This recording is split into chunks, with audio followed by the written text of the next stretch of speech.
멜번에 산다 공식 헌정 팟캐스트 키위랑 호주 가자. 오늘은 호주와 뉴질랜드 사람들이 한국 이름을 발음하는 것에 관해서 말씀드리겠습니다.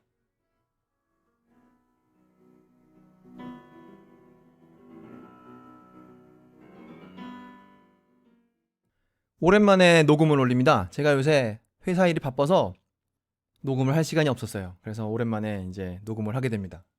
오늘 토요일인데요. 오늘도 하루 종일 회사에 있었습니다. 내일도 회사에 나가고 이제 그렇게 되면 다음 주에 주말에 일한 것까지 다 합쳐서 이제 다음 주에 놀게 되죠. 다음 주에 노는 건 다음 주에 노는 것이고, 오늘은 발음, 영어 발음 혹은 한국말 발음에 대해서 간단하게 녹음을 하려고 해요. 그 발음 중 무엇에 관해서 하려고 하느냐? 유성음, 무성음 이것에 관해서 하려고 합니다. 유성음, 무성음에 관해서 한국에서 좀 잘 알려진 경우가 이거예요.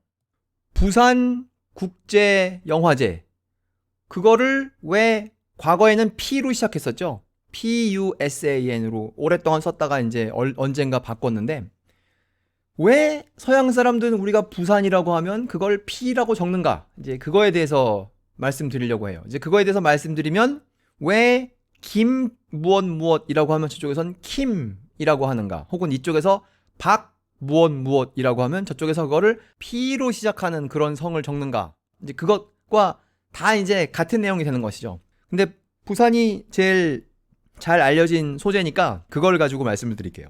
이제 이 이야기는 기본적으로 유성음과 무성음은 어떻게 다른가, 이제 이거로 가는 것인데요. 그냥 우리 처음에 한 중학교 1학년 때 배운 것으로부터 시작하겠습니다. 중학교 1학년 때 우리가 뭐라고 배웠냐면, 유성음은 성대가 울리는 소리고 무성음은 성대가 울리지 않는 소리다, 이렇게 배웠어요. 이거 중학교 1학년이나 2학년 때 배우기에는 맞는 말이에요. 그러니까 이거를 신발의 예에다가 비유를 하자면, 신발에는 왼쪽 신발과 오른쪽 신발이 있다, 이렇게 말하는 것과 마찬가지예요.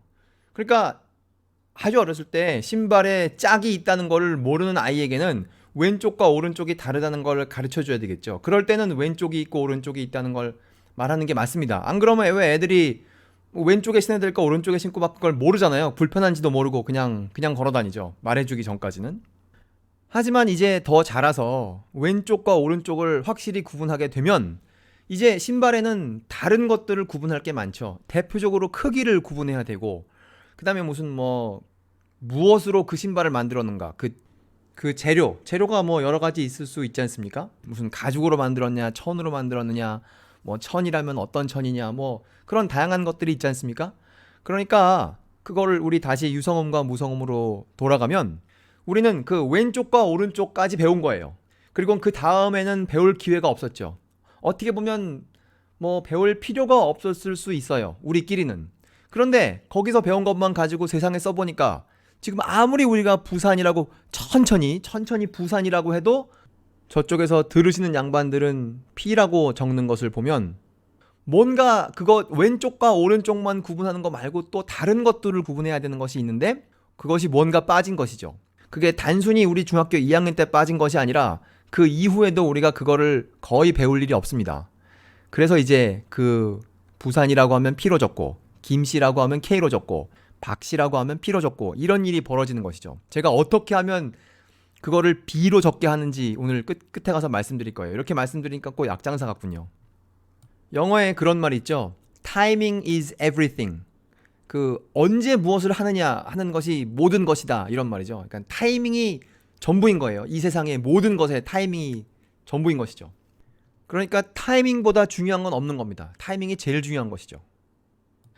이 유성음과 무성음이야말로 완전 타이밍에 대한 문제입니다. 이거를 중학교 2학년 때 배울 수는 없었을 거예요. 하지만 이제 그것이 잘 맞지 않는다는 걸, 이 세상에서 그렇게 받아들여주지 않는다는 걸 알게 됐으니까 어쩔 수 없이 그걸 배워야 됩니다. 무슨 타이밍이 중요하냐? 이거 아주 어렵게 말하면요, 이것을 voice onset time, 뭐 한국말로 제대로 된 번역이 있겠으나 오늘은 제가 그냥 번역할게요. 성대가 울리기 시작하는 시간, 혹은 성대가 울릴 때까지 걸리는 시간, 그런 거예요. 성대가 언제 울리느냐, 무엇과 그것을 비교하는 것이냐 하면, 입술이 열리고 나서 성대가 울릴 때까지 시간이 얼마나 걸리느냐, 그것에 대한 문제입니다. 이렇게 말하면 사실 무슨 의미인지 전혀 알 수가 없을 거라고 제가 생각해요. 이런 거를 이렇게 설명하는 것은 아무런 의미가 없을 테니까 제가 시범을 좀 보여볼게요. 이거 뭐 보이지도 않는데 여기 녹음을 해갖고 시범이 잘 될런지 모르겠지만 그래도 제가 한번 해보겠습니다. 우리 부산을 가지고 예를 들기로 했으니까 부산을 가지고 하겠습니다. 그러니까 그 부산의 맨 첫 자음, 우리는 비읍이라고 생각하는데 저쪽에선 피읍이라고 듣는 그거를 가지고 해볼게요. 그걸 피읍으로 할 때는 우리가 푸산 이렇게 되는 것이죠. 우리끼리도 그게 푸산이니까. 그리고 우리끼리 할 때 그게 부산인데 문제는 무엇이냐? 지금 우리가 성대를 울리는 시간이 입술이 열린 시간부터 너무 나중에 나오는 거예요. 제가 그러면 입술이 열리는 시간과 성대가 울리는 시간이 비슷하면, 혹은 그걸 더 강조하기 위해서 성대가 먼저 울리면 어떻게 들리는지 한번 제가 보여드릴게요. 이게 들리게 해드릴게요. 부산. 보이시는 않겠지만 제가 이제 성대를 먼저 울리게 하고 그 다음에 입술을 여는 그런 걸 보여드리겠습니다. 무산. 이렇게 하면 확실히 저쪽에서 B로 알아들을 수밖에 없습니다. 물론 이거 아주 느끼한 일이라는 건 알아요. 하지만 이것이야말로 지금 사람들이 유성음과 무성음을 어떻게 구분하느냐 하는 것을 근거로 이 소리를 조작한 것입니다. 이제 예를 좀 들으셨으니까, 예로 이제 기분을 좀 아셨으니까 이제 설명을 좀 들으실 준비가 됐어요. 설명이란 무엇이냐? 이 voice onset time 아까 말씀드렸죠. 성대가 울리기 시작하는 순간까지 걸리는데 들어가는 시간, 그 시간인데요. 그 시간이 언어마다 달라요. 그런데 언어끼리 다르더라도 뭐 대충 비슷한 시간에 그걸 결정을 내리면, 그러니까 스페인 말에서 P와 B를 구분하는 데까지 걸리는 시간과 영어에서 P와 B를 구분하는 데까지 걸리는 시간이 비슷하면 서로 써도 괜찮은 거예요. 그러니까 흔히 이런 그 유성음과 무성음을 결정하는 데까지 걸리는 시간이 한 뭐 20ms에서 한 30, 40ms 그 정도 걸립니다. 밀리세컨드는 1000분의 1 초 그거죠. 그러니까 한 20ms쯤 됐을 때 성대를 울려주면 아, 유성음이구나. 혹은 30ms쯤 됐을 때 성대를 울려주면 아, 푸산이 아니라 부산이구나. 이렇게 하는 거죠. 대부분의 언어들이 그렇게 하고 별로 문제가 없어요. 근데 어떤 언어가 좀 더 길게 만약에 그거를 걸린 다음에 성대를 울려준다고 생각해 보세요. 한 40ms. 그러면 그 40ms까지 기다리다가 이건 무성음이구나 라고 생각했을 때 그 말하는 사람이 그때 성대를 울리는 거예요. 그러면 좀 놀라워지는 것이죠. 이거 좀 이상한 무성음인데? 그런데 제가 뭐 이거를 잴 수는 없지만 한국말은 그거보다도 더 나중에 성대를 울려주는가 봐요. 그러니까 어떻게 보면 한국 사람들은 되게 그 인내심이 강한 사람들이죠. 그 무성음이 유성음으로 결정되는 시간까지 오래 기다려주는 것이죠. 그러니까 우리가 성대를 울리기 시작했을 때에는 이미 저쪽에서는 판단이 끝난 거예요. 아, 이렇게 오래 기다렸는데 성대가 안 울려? 그건 당연히 P 혹은 K구나 라고 생각을 한 다음에 한국말에서는 성대가 울린다는 거죠. 그러니까 voice onset time이 아주 긴 말이에요. 한국말. 어딘가에 누군가가 이런 거 재놓은 분이 계실 겁니다. 제가 그 숫자를 못 봐서 그렇지. 제 짐작에 뭐 한 40, 50, 60ms 그 정도 될 거예요. 그러니까 우리가 아무리 적당한 시간에 성대를 울렸다고 해도 저쪽에서는 이미 결정한 시간이 지나간 것이죠. 그래서 우리가 아무리 유성음으로 해도 저쪽에서는 무성음으로 듣는 거예요. 그러니까 우리가 저쪽에 유성음으로 들리게 하려면 저 사람들이 하는 것처럼 우리가 유성음을 내줘야 됩니다. 그러니까 성대를 아주 빨리 울려줘야 하는 것이죠. 유성음일 경우. 그래서 아까 그 느끼한 부산 그 발음이 그렇게 해서 생기는 겁니다. 그러니까 이제 여기까지 들으신 여러분들은 이론과 실제 그 양쪽을 이제 다 섭렵하신 거예요. 이 voice onset time이라는 거에 대해서, 혹은 유성음과 무성음을 구분하는 거에 대해서. 근데 이거를 이해했다고 해서 우리가 말할 때 그걸 늘 할 수는 없을 거고요.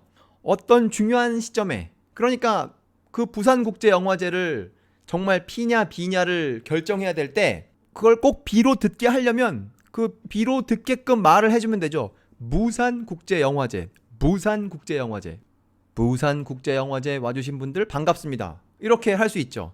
무슨 감독 이름이 김무엇무엇이라면 뭐 김철수라고 하겠습니다. 그러면 우리가 그냥 하면 그 사람들이 KIM으로 하니까 뭐 그거는 우리가 당연히 그런 줄 알고 살지만 그걸 만약에 GIM으로 듣게 하고 싶다. 그러면 그걸 최우수 작품상의 김철수 감독 이렇게 하면 돼요. 여기까지 이제 중요한 건 다 들으셨고요. 이런 종류의 이 무성음과 유성음을 구분하는 곤란함, 이것은 단어의 맨 처음에만 이런 걸 합니다. 예를 들어 제가 곰발바닥이라는 단어를 가지고 해볼게요. 곰발바닥. 제가 관찰해 보건대 비읍과 피읍이 우리 더 심하게 그런 차이가 나는 것 같고요. 뭐 기역과 키읔은 좀 덜 그런 것 같지만 그래도 뭐 우리가 곰발바닥이라고 하면 저쪽에서 그걸 콤발바닥이라고 들을 수 있을 거예요. 하지만 그 두 번째 나오는 자음, 그 발에 해당하는 것, 그거를 팔이라고 들을 수는 없습니다. 왜냐하면 그 자음을 우리가 아무리 편안하게 한다고 해도 그게 모음과 모음 사이에 있기 때문에 우리가 모음과 모음을 발음하다 그 사이에 갑자기 입술이 열린 상태에서 성대가 안 울리게 조금 시간을 갖는다. 그 발이라는 글자를 발음하려고. 그거를 우리가 그렇게 하진 않을 것 같아요. 그러니까 그 두 번째, 세 번째 음절에 나오는 그거는 고민하실 필요가 없어요. 그 첫 번째 나오는 음절, 곰 발바닥에 곰, 그것만 이제 문제가 되는 것이죠. 그래서 혹시 곰발바닥이라고 했을 때 저쪽에서 콤발바닥이라고 들으면 그거를 강조해서 일찍 성대를 올려주면 돼요. 곰발바닥. 이러면 확실히 저쪽에서 아, 곰발바닥 이렇게 듣게 되겠죠. 만일 여러분이 사시면서 내가 곰발바닥이라고 발음했는데 저쪽에서 그거를 곰팔바닥이라고 만약에 듣는다. 만일 그런 분이 계시다. 그럼 그분은 세계적으로 엄청 유명해질 수 있는 가능성을 가지신 분입니다. 아마 언어학 교과서에 영원히 나올 수 있는 사람이 될 거예요. 그 혹시 그런 분이 계시면 저한테 알려주십시오. 제가 그런 거 좀 중요하게 생각할 만한 사람한테 연결을 해드리겠습니다. 오늘 녹음은 여기까지입니다. 그 단순히 호주 사람, 뉴질랜드 사람뿐만 아니라 대부분의 서양 사람 이거 다 해당되는 이야기죠. 우리가 자음을 어떻게 발음해도 저쪽에서 좀 다르게 알아듣는 그것에 대한 이야기. 멜번에 산다 공식 헌정 팟캐스트 키위랑 호주 가자. 오늘 녹음은 여기서 마치겠습니다. 감사합니다.